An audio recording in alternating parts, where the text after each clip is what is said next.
اعوذ باللہ من الشیطان الرجیم بسم اللہ الرحمن الرحیم اللہم صلی علی محمد وعلی آل محمد کما صلیت علی ابراہیم وعلی آل ابراہیم انک حمید مجید اللہم بارک علی محمد وعلی آل محمد کما بارکت علی ابراہیم وعلی آل ابراہیم انک حمید مجید۔ سورہ بقرہ کی آیت نمبر 265۔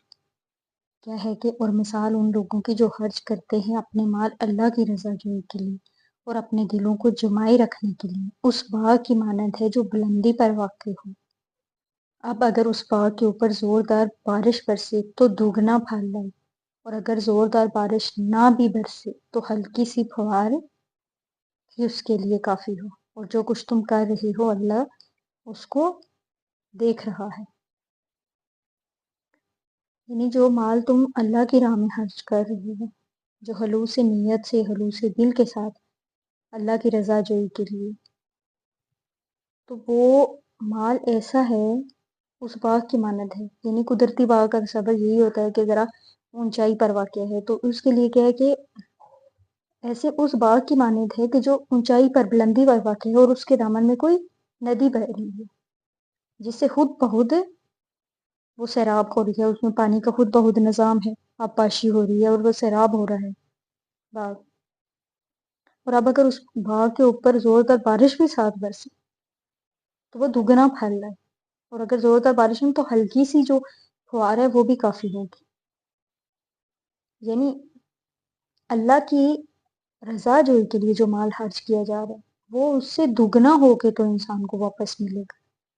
جو کوئی اللہ کی رضا جوئی کے لیے اللہ کو راضی کرنے کے لیے مال خرچ کرتا ہے، اللہ کے راہ میں دین پھیلانے کے لیے خرچ کرتا ہے، غریبوں محتاجوں پہ خرچ کرتا ہے، اللہ کے لیے خرچ کرتا ہے، تو کیا ہے کہ اس کی مثال کتنی خوبصورت دی جا رہی ہے۔ آیت نمبر 267 کیا ہے کہ کیا تم میں سے کوئی یہ پسند کرے گا کہ اس کے پاس کھجوروں اور انگوروں کا ایک باغ ہو جس کے دامن میں ندیاں بہتی ہوں، اس کے لیے اس باغ میں ہر طرح کے پھل اور اس پر بڑھاپا طاری ہو جائے جبکہ اس کی اولاد ابھی ناتواں ہو، اور اس وقت اس باغ پر ایک ایسا بگولا پھر جائے جس میں آگ ہو اور وہ باغ جلس کر رہ جائے۔ اس طرح اللہ اپنی آیات تمہارے لیے واضح کرتا ہے تاکہ تم غور و فکر کرو۔ اب یہ ایک آئیڈیل باغ کا نقشہ ہے کہ جس میں کھجوریں ہوں، انگوروں کا باغ ہو اور اس کے دامن میں ندیاں بہتی ہوں، کھجوروں کے بھی درخت ہوں، انگوروں اور پھر اس میں پانی کا بھی قدرتی انتظام ہو، اور اس باغ میں ہر طرح کے پھل۔ لیکن کیا ہے کہ جب یعنی انسان ساری عمر یہ سمجھتا رہا کہ میں نے تو نیکیوں کے انبار لگا دیے، خیراتی ادارے قائم کیے ہیں، مدرسے قائم کیے ہیں، یتیموں کی پرورش کی ہے، لیکن جب اس کا نامہ مال پیش ہوگا تو اچانک اسے معلوم ہوگا یہ تو کچھ بھی نہیں تھا۔ یعنی یہ اس چیز کی مثال دے رہی ہے کہ ایک ایسا باغ ہو، باغ میں ہر طرح کے اور اس پر بڑھاپا درجے جبکہ اس کی اولاد ابھی ناتواں ہو، اور اس وقت باغ پہ بھی ایک اللہ کی طرف سے عذاب ہو جائے، آگ ہو اور وہ باغ جلس جائے۔ یعنی جب آخرت میں وہ کوئی ساری عمر یہ سمجھتا رہے کہ یہ جو میں نیکیاں کر رہا ہوں یہ، لیکن اس کی نیت میں فطور ہے تو اس کا کوئی فائدہ نہیں ہوگا، اس وقت وہ اس سے صرف افسوس ہی ہوگا، کیونکہ وہ تو اس کا تو سارا کچھ رائے گاں گیا جو عمل اس نے کیے تھے۔ تو یہ اس کو اس باغ سے تشبیہ دی جا رہی ہے کہ اب مہلت بھی ختم ہو چکی ہے، کہ نہ تو بوڑھا ہو گیا ہے، اولاد بھی ناتواں ہے، تو اس شخص کی مہلت عمر بھی ختم ہو چکی ہے اور سوائے افسوس کے اب کوئی چارہ نہ ہوگا۔ اس طرح اللہ تعالیٰ اپنی آیات کو واضح کرتا ہے تاکہ انسان سوچے، غور و فکر کرے، غور و خوض کرے۔ 267 آیت نمبر ہے کہ اے ایمان والو اپنے کمائے ہوئے پاکیزہ مال میں سے خرچ کرو، اور اس میں سے خرچ کرو جو کچھ ہم نے نکالا ہے تمہارے لیے زمین سے، اور اس میں سے ردی مال کا ارادہ نہ کرو کہ اسے خرچ کر دو،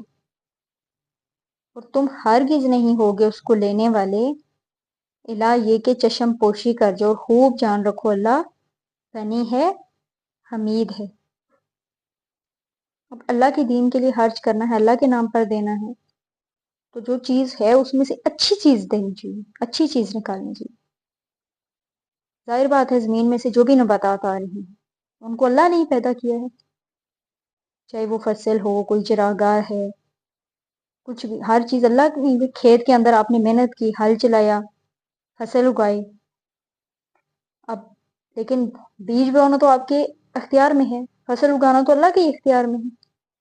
محنت آپ کر سکتے ہیں، یہ تو اللہ کے ہاتھ میں ہے۔ بیج کو مٹی کی تاریکی میں کون پالتا ہے؟ اللہ ہی پر پالتا ہے۔ اللہ فرماتے جو کچھ ہم نے تمہارے لیے زمین سے نکالا اس سے ہماری راہ میں خرچ کرو، اور ایسا نہ ہو کہ اللہ کی راہ میں خرچ کرنے کے لیے ناکارہ مال ردی، یعنی ردی کا مال کا ارادہ چھانٹنے کی کوشش کرو۔ مثلا بھیڑ بکریوں کا گلا ہے، اس میں سے تمہیں زکوٰۃ کے لیے بھیڑیں اور بکریاں نکالنی ہیں، تو ایسا نہ ہو کہ وہ جو کمزور لاغر بیمار ہے نقص والی انہیں نکال کر گنتی پوری کر دے۔ اسی طرح فصل کے بارے میں ہے، جب عشر نکالتے ہیں تو ایسا نہ ہو کہ جو حصہ فصل کا تباہ ہو گیا ہو، خراب ہو گیا ہو، تو وہ نکال دو۔ ایسا بھی ہو سکتا ہے کہ تم محتاج ہو اور تم ہرگز نہیں ہوگے اس کو لینے والے،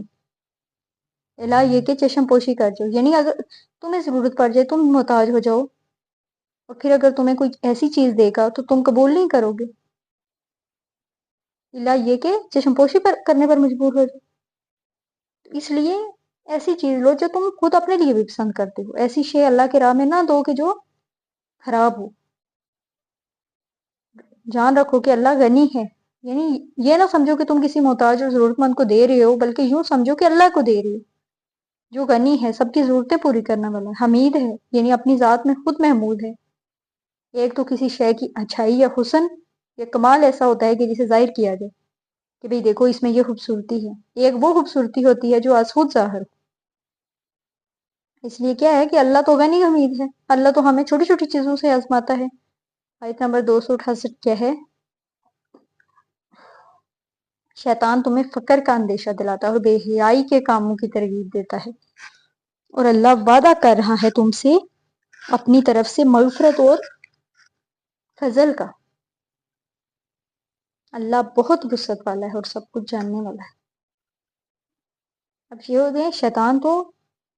اللہ کی راہ میں خرچ کرنے سے روکتا ہے، طرح طرح کے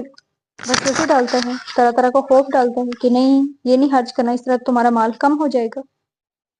تو ہم تو فکر و فاقہ میں مبتلا ہو جائے گا، غربت میں ہو جاؤ گے۔ اگر تم واقعی یہ خوف رکھتے ہو کہ یہ ایسا نہ ہو جائے کہ مجھ پر فقر ہو جائے، لہٰذا اپنا مال سنبھال سنبھال کر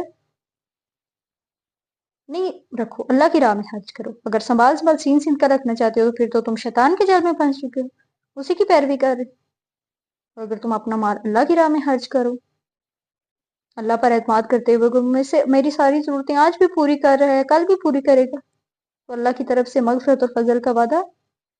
پورا ہوگا رہے گا۔ اللہ بہت وسعت والا ہے، تمام خزانوں تک اسی کی وسعت ہے، محدودیت کا کوئی تصور ہی اپنے ذہن میں نہیں رکھو۔ اللہ تعالیٰ کی تو خزانوں کی تو محدودیت کا تصور ہے ہی نہیں۔ 259 ہے، وہ جس کو چاہتا ہے حکمت عطا کرتا ہے، اور جسے حکمت دے دی گئی اسے تو خیر کثیر عطا ہو گیا، اور نہیں نصیحت حاصل کر سکتے مگر وہی لوگ جو ہوش مند ہیں۔ یعنی کہ حکمت کی بات ہے جن کا سمجھنا ہر کسی کے لیے ممکن نہیں ہے۔ ایک چیز کا ظاہر ہے، ایک کا باطن، جو حکمت سے نظر آتا ہے، ظاہر کو تو سب کو نظر آتا ہے اس شے کی کیا حقیقت ہے، یہ بہت کم لوگوں کو معلوم ہے۔ جس کسی پر حقیقت واضح ہو جاتی ہے وہ حکیم ہے۔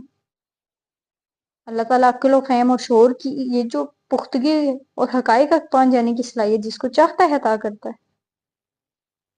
یعنی جسے حکمت دے دی کہ اس سے تو بڑا کوئی اور خزانہ ہے ہی نہیں۔ اور ان باتوں سے صرف وہی لوگ سبق لیتے ہیں جو عقل مند ہیں، جو دنیا پر جن کا دنیا سے وہ تعلق ہی ختم ہو گیا، جن کا دنیا میں لالچ ہی نہیں رہا، جن کا سارا جو اطمینان ہے، دلی اطمینان، وہ اللہ کی رضا میں ہے۔